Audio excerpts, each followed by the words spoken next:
High, আমি জয়িতা আর তোমাদের আমার মিনি ব্লগে অনেক অনেক ওয়েলকাম। তো আজ হচ্ছে 1 ডিসেম্বর। দেখতে দেখতে এই বছরটাও কীরকম কেটে গেল।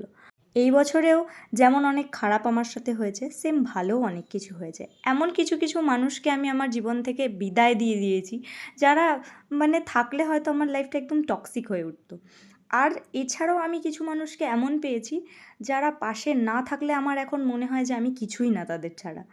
জানো তো, আমি এমনই একটা মানুষ না, যারা আমাকে ভালোবাসে আমি তাদেরকে দূরে ঠেলে দিই। আর আমি শুধু তাদের পেছনে ঘুরি, যাদেরকে আমি নিজে ভালোবাসি। তো আমার মনে হয় কি, যারা আমাদের ভালোবাসে আমাদেরও তাদেরকেই ভালোবাসা উচিত, তাই না?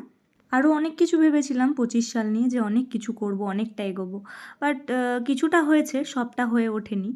জানি না 26টা কীভাবে কাটবে, কীরকম যাবে কিছুই জানি না।